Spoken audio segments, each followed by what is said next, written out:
Bonjour, love lovers. We're talking about Nicki Minaj and her husband, Kenneth Petty, right? And we want to know why she picked him, why, despite everything around him, around his image, around what he represents as a human being, around his history with prison time and all of that, why did she pick him? Why does she continue to choose him and to defend him in the public eye constantly, and to constantly stand up for him, and to constantly prioritize his image and his name over her brand, over her work, over her music, over her own image in the public eye? Why is that? We want to know, why is she risking it all for love, right? Why is she risking it all for love? What is this man bringing to her? What is he doing for her? Why is it important for her to fight for him constantly? So we're going to check the Synastry there. I have done a love analysis of Nicki Minaj last year. I will link the video below. And I had briefly mentioned back then that I could see that he had a certain role in her career rather, perhaps maybe he provides protection to her within the industry.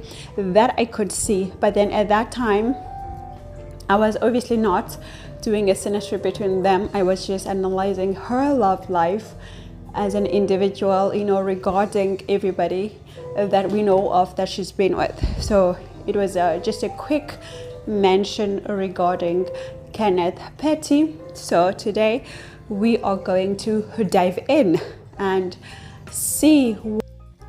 To have your synastry done, to see the dynamics between you and your significant other, click the link below and I will have it done, alright?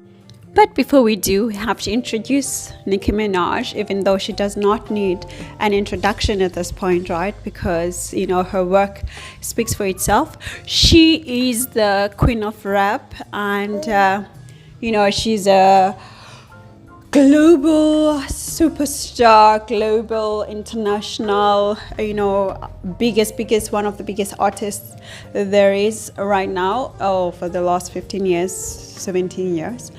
And she's highly skilled in writing, highly skilled. Nicki, on top of being, the most talented person that she is, and, the greatest writer and rapper, she is also into, business ventures. She likes, to get into business and to push her entrepreneurial skill as well. So that's Nicki Minaj. We could just talk about how much her talent has changed many people's lives, touched many people's lives, and so on, right? And of course she's the leader of the Gag City, the the new city that has been established by the residents called Bobs. So she's the queen of Gag City, and so that's Nicki Minaj. So we all know Nicki Minaj, right? Nicki Minaj was born on the 8th of December 1982 in the morning, and she was born in Trinidad, of course, then making her a foreigner in her working environment, in her workplace, right? So where she is now in America, where she grew up actually. So, and you know, she's a Capricorn ascendant. And you know, just like any other Capricorn ascendant, Capricorns, they like to work for what they want in life, okay? And they will work hard, and they will put in all the working hours that are required to reach the highest status, to reach the highest level, and to earn as much materials as possible. They are willing to work for it. They often don't want to take, you know, handouts. No, they like to work for what they earn. That's how Capricorns are. And you know, being a Capricorn ascendant, she's got Mars on her ascendant, which is exalted. Now, Mars in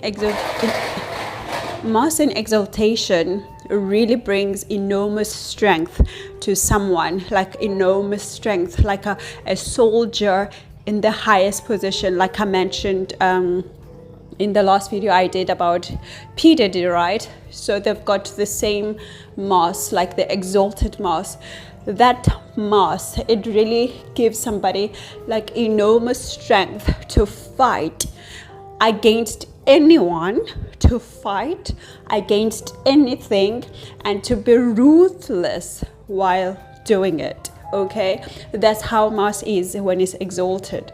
Like the Mars in exaltation, you don't want to challenge it. You just don't want to challenge it, because then they will be ruthless, and they will get you and they will win, because Mars owns the battlefield. So basically, you don't want to go into a battle with an exalted Mars unless your own chart is, you know, backed up by strength, or maybe you have people around you that have, you know, a chart that's strong and can stand against that person, right? So she's got that empowered Mars, that highly strengthened strength, energy, power, you know, fighting spirit. She's got that, and hers is top notch, right? Because it's Mars in exaltation. So she's got that. And another thing that she's got Rahu in her 6th house. 6th house of enemies, 6th house of competition, 6th house of you know, obstacles, challenges. So Rahu in this house is perfect, because it gives a person an enormous strength to fight and win against their own enemies, right? So then it is not a brainer why she keeps, you know, winning over her enemies. Like they keep bringing in new persons, you know, that will challenge her, which, you know, is part of the game, because I mean, it's competition, right? 6th house is competition. So, but then the thing is, she will keep on winning due to her chart. Okay, obviously when she talks about it, I don't think she talks about it from her own chart, but she talks about it from her own strength, because she can feel herself.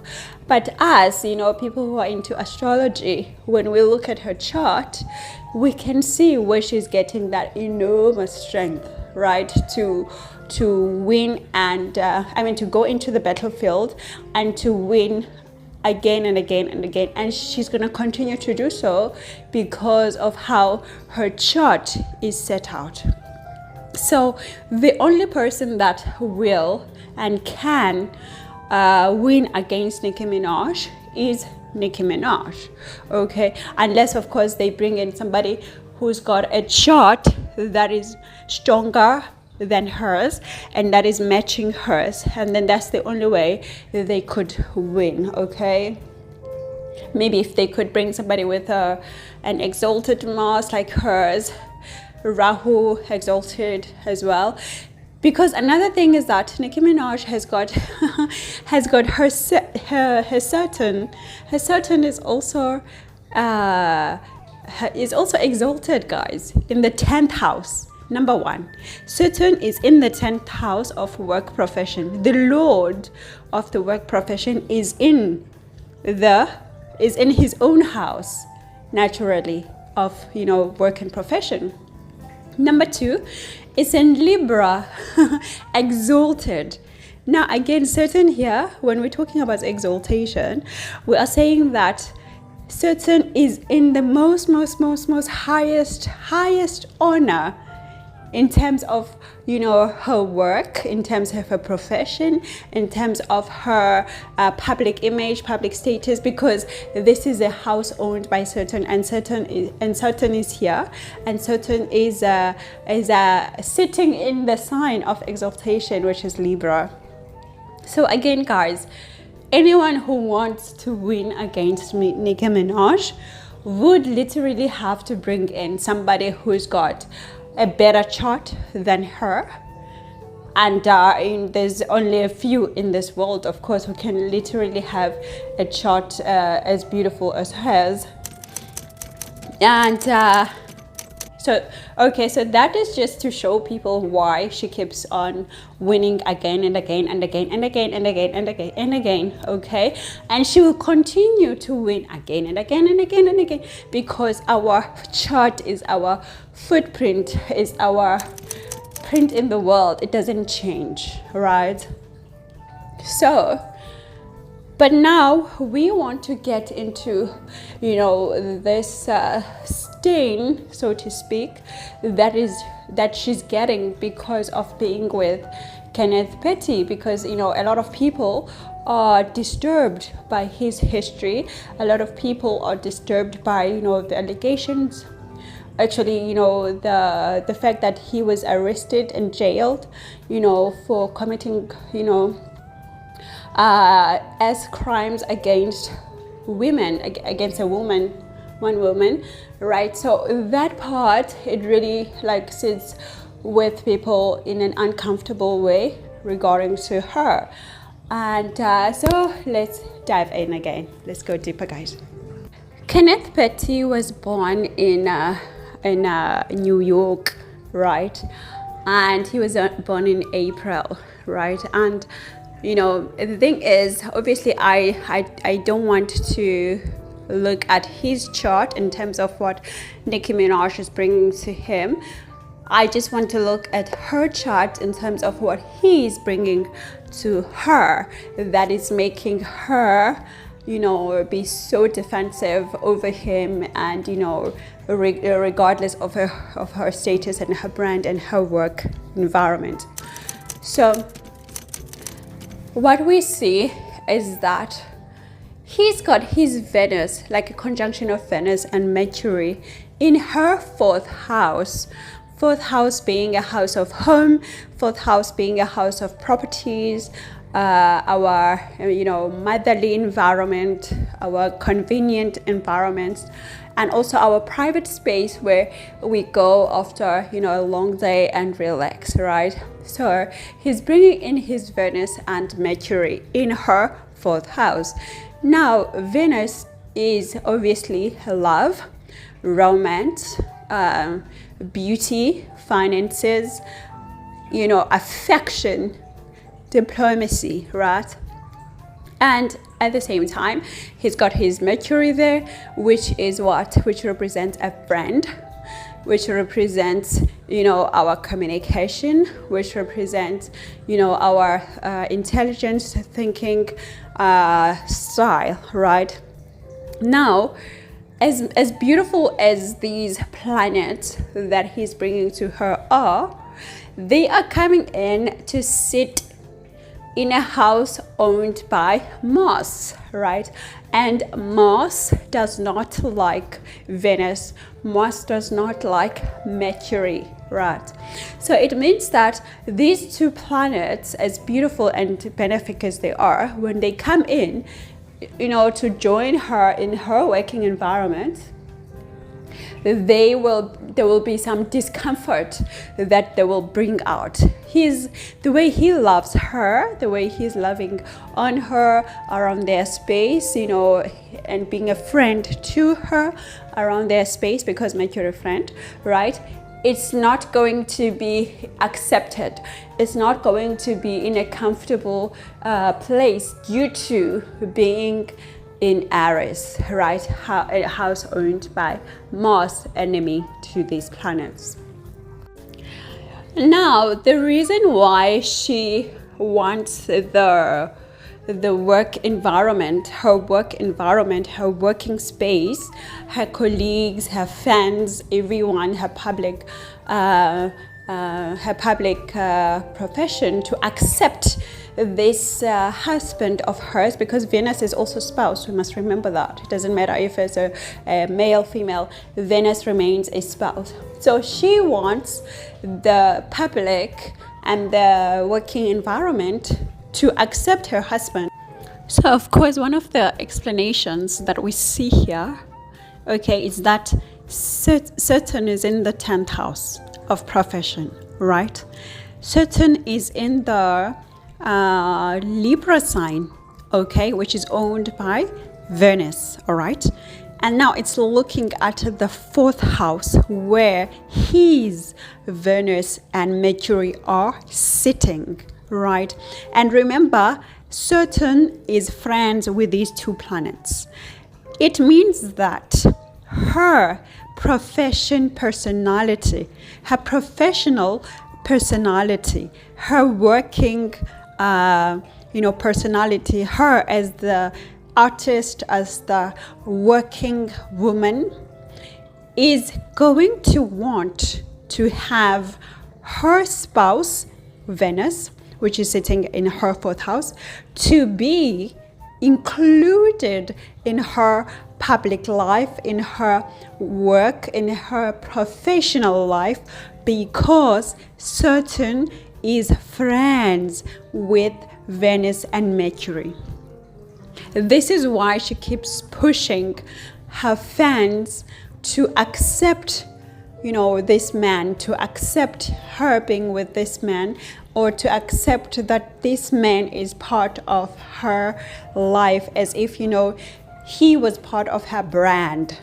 All right, it is that Saturnian energy that keeps on wanting to connect with him as a spouse, him as a friend, to her professional world. Okay, but now the problem, obviously, that she is not seeing is that this Venus, like his Venus and his Mercury, are sitting in the 4th house owned by Mars. Mars does not like Venus. Mars does not like Mercury either, okay? So it means that when Venus and Mercury sit in Aries, in a sign owned by Mars, they start to act negatively.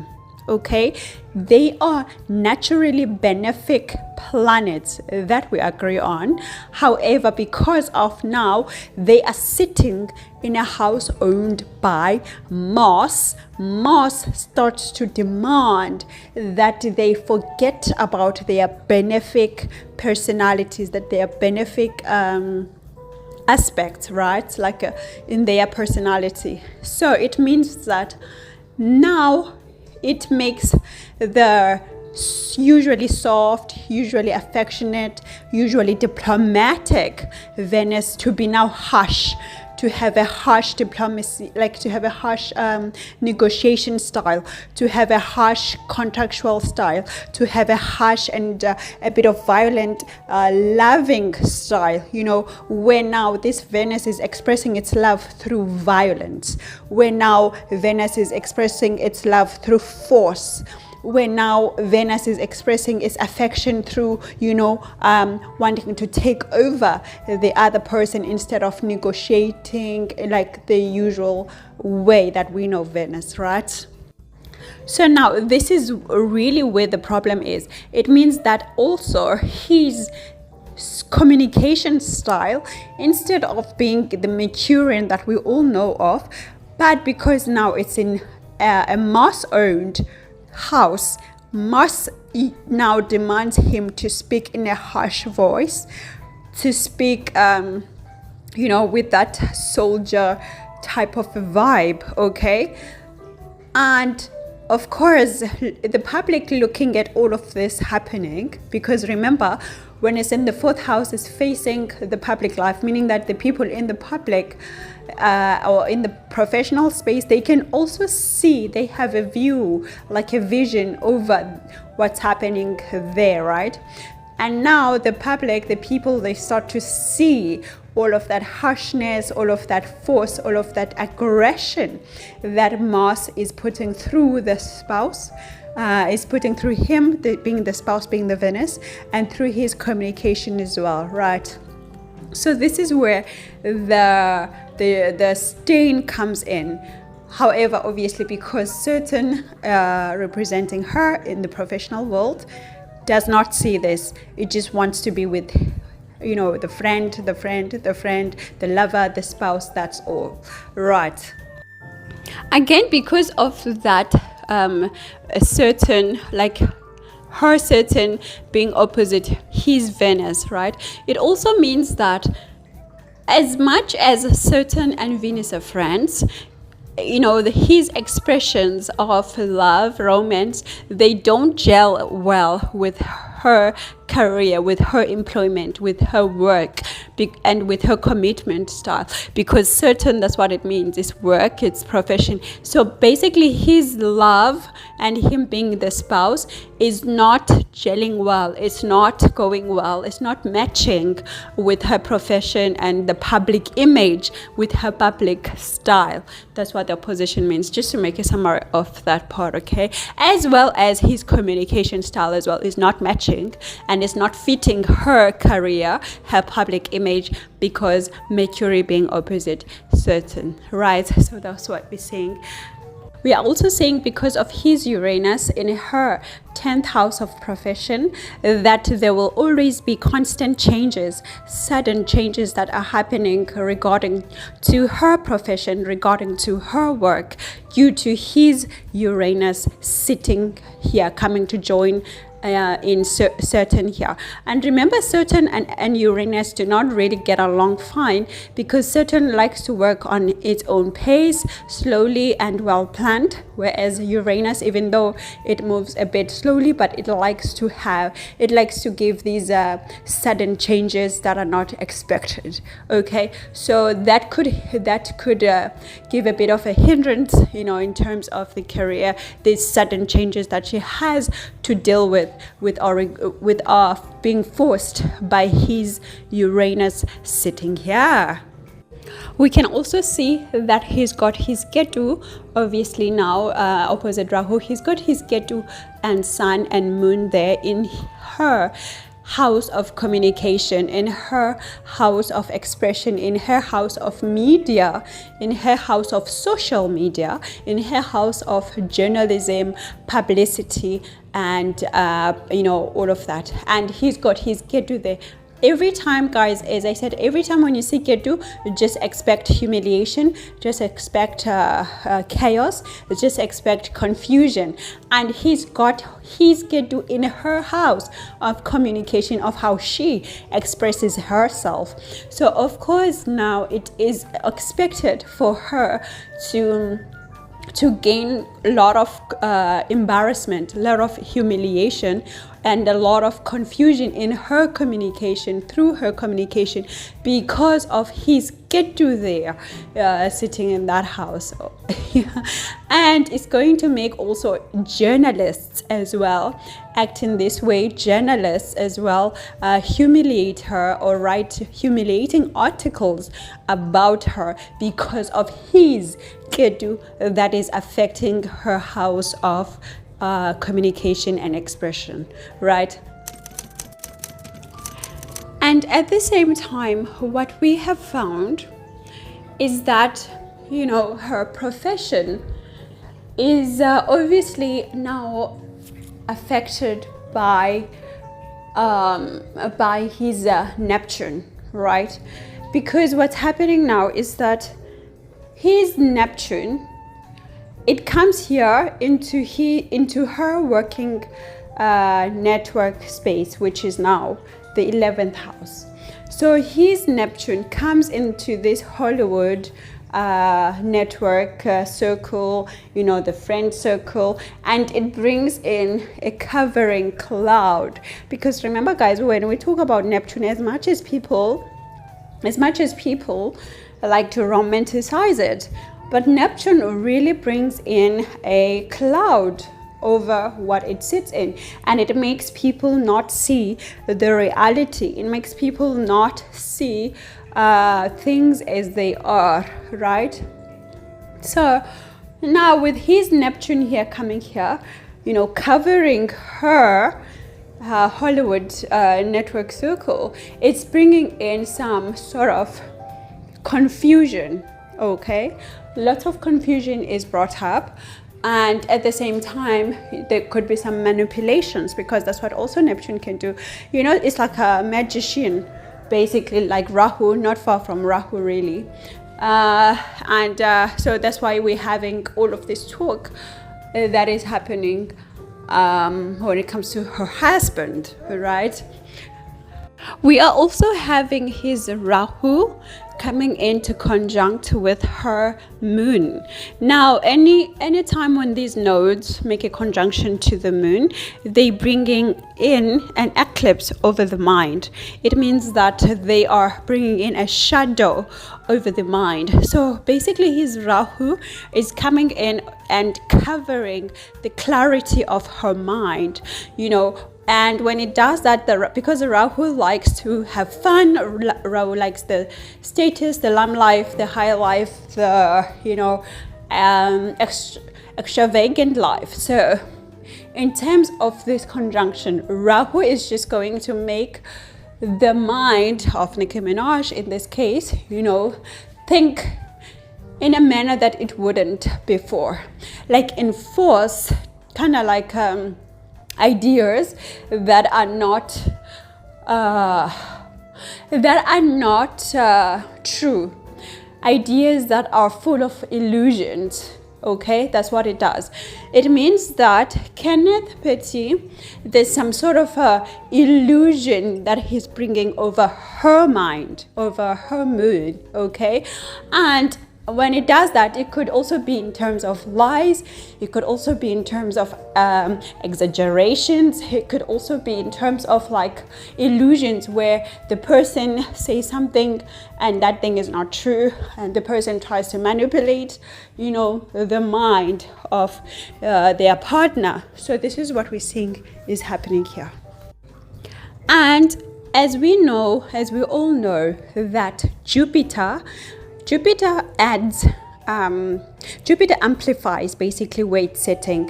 Wherever it sits, it will amplify the effects of that house, as well as the results relating to the planet that is sitting with. So his Jupiter is coming now to sit in with her Rahu in the 6th house, giving her more energy, more strength, more power to beat down her enemies, like to win over her enemies. However, at the same time, it also means that by his Jupiter, her enemies have grown, her enemies have amplified, her enemies have multiplied in multitudes and multitudes and multitudes through his Jupiter.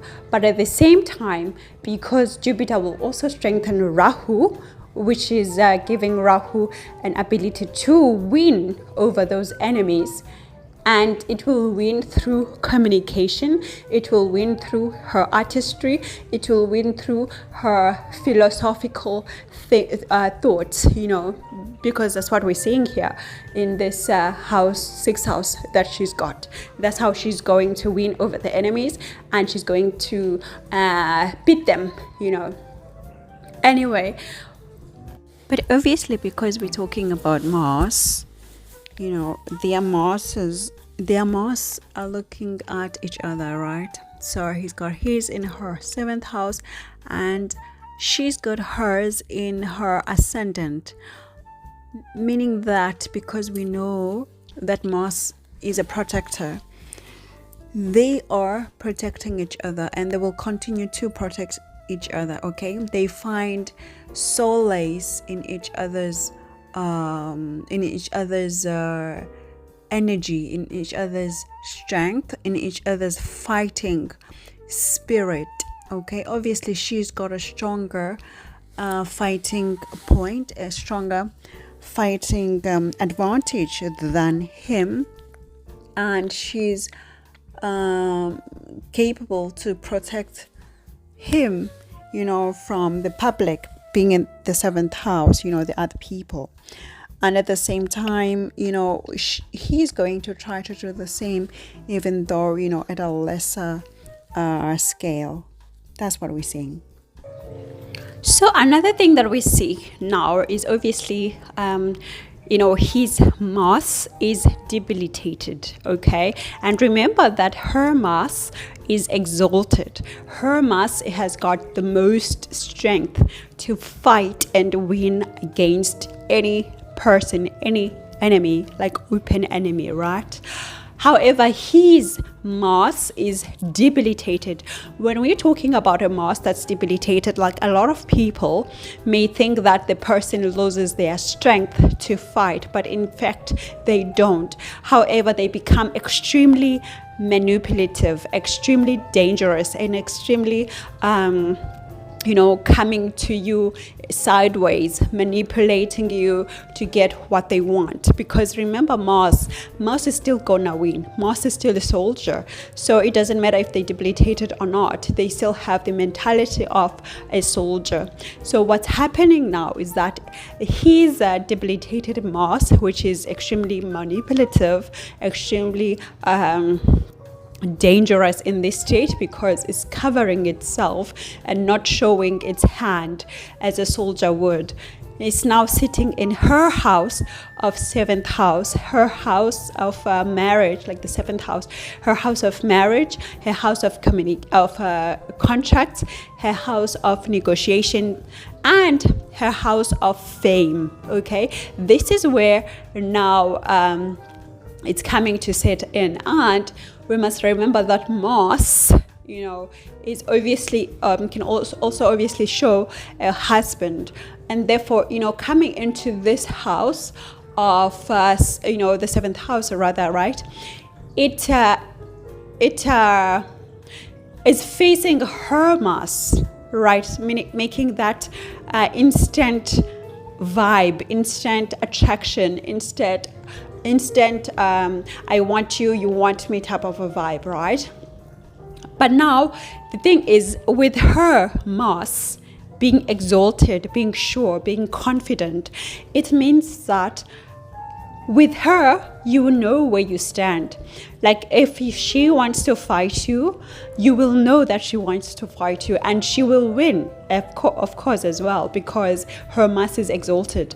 But with him, you will never know what he's thinking. You will never know his real plans. You would never know what he really is about, because it's hidden under the manipulative personality that Mars has now taken, because it's debilitated.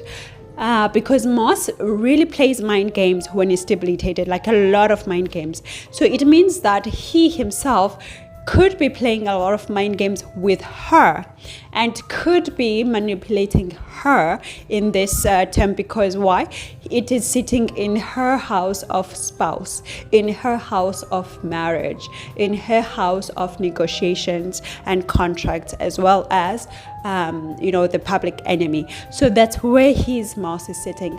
So that's where sometimes we don't see our partners for who they are. So that could also be possible. But again, we must remember that there's also that Rahu there, his Rahu, covering the clarity of her mind, which is obviously also could play another point of her not seeing him for who he is, right?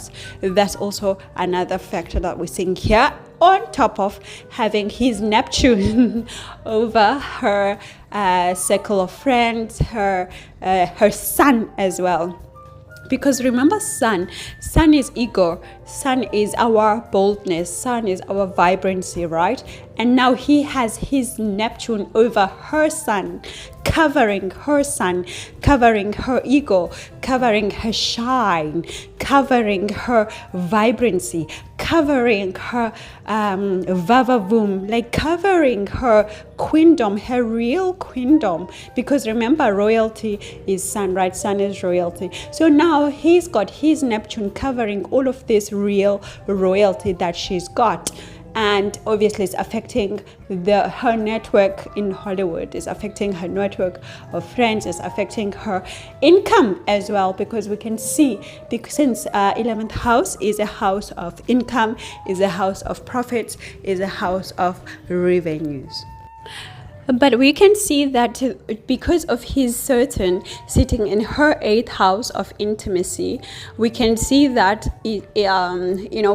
because she's a Capricorn ascendant, now it matters, because she's a Capricorn ascendant, okay, and his Saturn, which is the Lord of her ascendant, is sitting in her house of intimacy and sexual exchanges in marriage or in relationships, okay. It means that she can be satisfied with him in terms of that life, because the Saturn is matching her ascendant, okay.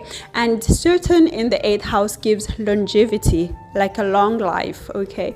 And it also gives even longevity in terms of the bedroom lifestyle, in terms of what people do in the bedroom. So she could be a happy girl there, and she could be that could be another thing that makes her like him so much, right?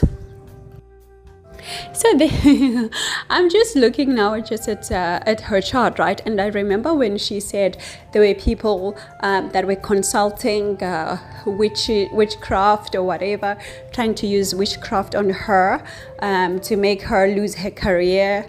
And it didn't work, and of course it wouldn't work because she's got Ketu there. She's got Ketu in her 12th house, and Ketu here in the 12th house will make her fight against hidden enemies and hidden forms like witchcraft and all of that are being done against her, as well as obviously his Saturn in the 8th house also puts a stop in people trying to witchcraft her or do those type of things. So of course, because of her Ketu, she will always be distant from the effects and the impact of witchcraft and whatever else she said, as well as hidden enemies. Hidden enemies will also be exposed, because that's what Ketu does. Ketu brings out in the open things that are humiliating, but it also brings out in the open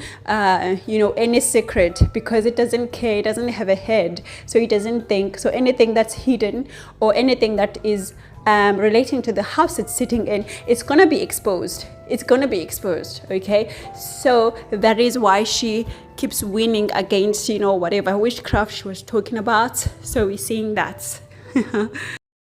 Those people came together to try to end me. And sweetheart, before I get off this Insta, let me say this, it'll never fucking happen. You can go all there, everything y'all want to, every witch doctor in the motherfucking world, it'll never fucking happen. Praise be to God. I am who I am because I am who I am. So basically, overall, to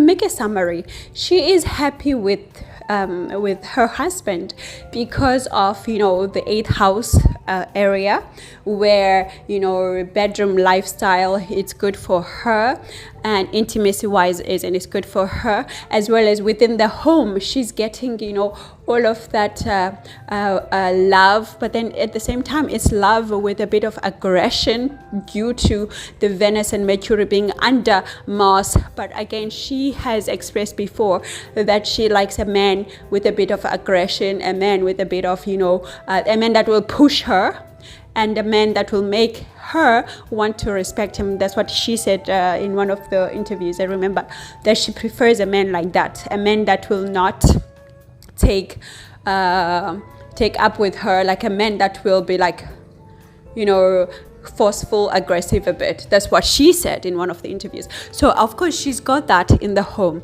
so that's why she's keeping him. But at the same time, we can see that's why she's also wanting the public to accept him. It is because her Saturn is friends with Venus and Mercury, which are presented by his chart. Okay, so she's always going to try to negotiate with the public, to negotiate with her fans, to negotiate with her professional space people to accept this man.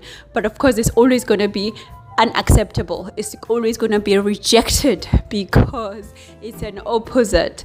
It's an opposition, and opposition is fixed, unfortunately. It's something that you will always work on, and it will always stay the same regardless of how much you work on. Okay, and again, she's happy with him because of his Mars making an opposition to her Mars. Okay, and you know, giving that sexual vibe, giving that spark that is always there, and which is always going to be there because it's an opposition. So these Mars are there, but at the same time, as I said, because his Mars is debilitated, however, and unfortunately, it means that he could be having manipulative ways, manipulative tactics, you know, to get her and to make her stay with him or not see him for who he is. And he's got again that Rahu with the moon, which is also a bit dangerous for her, dangerous for her mind, dangerous for her clarity in the mind, because Rahu is an eclipse. It's a shadow that eclipses the mind. Okay, so she's not able to view him correctly, like she's not able to view his ways correctly. Okay, that's what we're seeing there. And of course, she's happy that her ability to fight against enemies has increased due to his Jupiter, thanks to Jupiter. So of course she's happy with that, but at the same time it also means that her enemies have increased equally as well due to the same Jupiter. However, what we see, which also is most very, very damaging, is that Ketu there sitting in her house of communication. That Ketu there is ruining her communication, is ruining her the way she expresses herself, her self-expression, and is also ruining her public relations with the journalism, like the space of journalism, journalists, whatever, presenters, whatever. You know, all these people that are presented by the third house are now will have this constant humiliating aspect that is always coming up due to that Ketu there. Okay, so this is why, and this is why NickiMinaj is keeping her man and is gunning for, you know, the public to support her. And of course, you know, this is astrology, and astrology is all astrology is looking at how the planets are manifesting and what the planets say. And but again, in fact, then the only person that can bring NickiMinaj down is either NickiMinaj or her husband. That's all. Or else, if you have one of the best charts in the world, other than that, she will win again and again and again. So the only person to bring her down is herself or her husband. That is it. So anyway, guys, that's it about NickiMinaj and her husband Kenneth Petit. We just wanted to see why okay, and we got the Y. So because of that, I must say now, thank you, Anta. I'll chat to you soon, guys. Yeah, be into. Ciao, ciao.